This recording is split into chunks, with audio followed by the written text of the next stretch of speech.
Aldo Rossi nasceu no dia 3 de maio de 1931 em Milão, na Itália, e foi um grande arquiteto e teórico da arquitetura italiana. Ingressou em 1949 no Politécnico de Milão, onde se formou em arquitetura em 1959. Pouco depois de se formar, Rossi exerceu funções docentes em várias escolas de arquitetura e colaborou na revista Casa Bella Continuità, assumindo a sua direção redatorial em 1964. Rossi ficou conhecido pelo uso de formas puras, como cubos, esferas, cones e etc.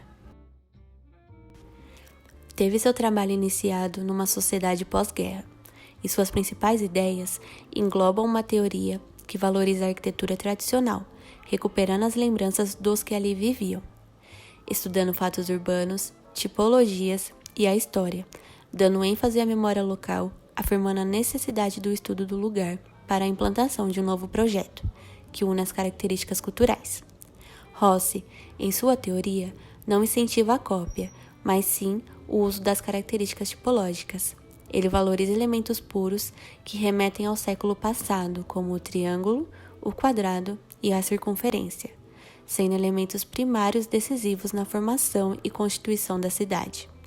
Para Rossi, a cidade deve ter sua própria arquitetura unificada, e o tipo vai se constituindo de acordo com as necessidades e aspirações de beleza única, variando em sociedades diferentes.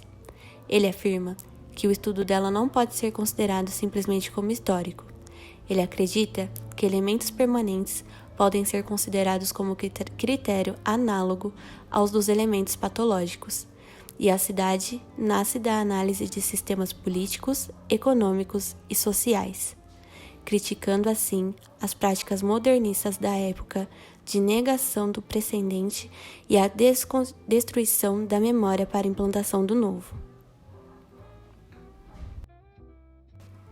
Entre diversas publicações, Rossi apresenta 2 livros incrivelmente influentes e fundamentais para o entendimento do pensamento arquitetônico pós-moderno, que são A Arquitetura das Cidades, de 1966, e Autobiografia Científica, de 1981. No primeiro livro, ele explica o seu entendimento de arquitetura como expressão de influências passadas e cita: a cidade é a memória coletiva dos povos, e como a memória está ligada a fatos e a lugares, a cidade é o locus da memória coletiva. Seu estudo sobre a morfologia e as tipologias urbanas, tomadas como partes integrantes da arquitetura da cidade, afirma a necessidade de um diálogo entre a arquitetura, a história, a geografia e a sociologia. A arquitetura foi definida como técnica construtiva, onde ele dizia que é um dado concreto que se refere a uma experiência concreta, algo construído ao longo do tempo e do espaço. A cidade, em seu livro, foi pensada e analisada como arte ou artefato, exigindo, em termos metodológicos, o reconhecimento histórico das relações dos homens em seu interior. Assim, a geografia e a sociologia foram apresentadas como sendo inseparáveis da história, e, sem elas, não é possível compreender as estruturas dos fatos urbanos, afirma o autor.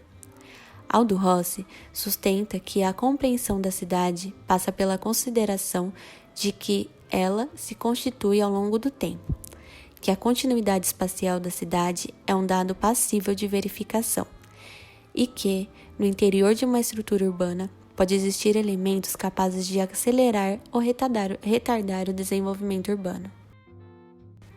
Ao estudar a cidade, a partir de sua arquitetura, Rossi aponta questões como a individualidade, o locus, a memória, o desenho, mas não se refere à função e, para justificar sua posição, faz menção a fatos urbanos preeminentes cuja função mudou ao longo do tempo, ou mesmo em que não existe função específica.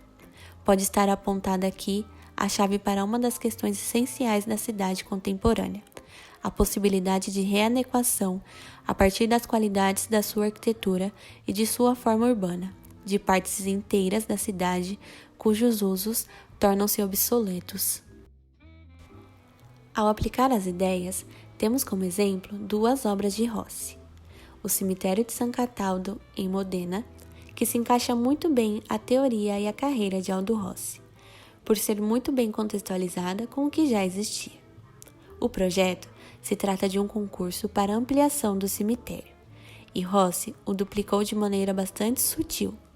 Para isso, ele se aplicou em várias construções intermediárias em um eixo que permite uma reflexão visual do lugar. Ele usa formas da geometria elementar e o prédio por ele projetado tem formato de caixa. Em sua entrada dupla, quem ali se insere se depara com um ambiente com todos os elementos que o faziam habitável, fazendo com que, ao entrar, continue seu caminho à infinitude da eternidade. O desenho, quadrado, sugere uma ideia de labirinto e uma noção contraditória de distância percorrida. Outra obra é o Piccolo Teatro del Mondo, em Veneza, um teatro flutuante cuja obra pode ser considerada uma das principais referências dentre edificações contextualizadas naquela época. Trata-se de um teatro flutuante com uma geometria mais uma vez simples, mas que se encaixa no meio das outras grandes cúpulas históricas ao seu redor. Ele é apresentado como um herdeiro das arquiteturas vizinhas. Nesse teatro, Rossi condensa toda a sua apreensão de Veneza. Esse teatro é todo feito de madeira e flutua de forma não muito diferente das pontes ali construídas no século XV. E para finalizar, vamos colocar uma citação de Rossi, onde ele afirma: "Entendo a arquitetura em sentido positivo, como uma criação inseparável da vida civil e da sociedade em que se manifesta. Ela é, por natureza, coletiva. Do mesmo modo que os primeiros homens construíram habitações e, na sua primeira construção, tendiam a realizar um ambiente mais favorável à sua vida, a construir um clima artificial, também construíram de acordo com a intencionalidade estética.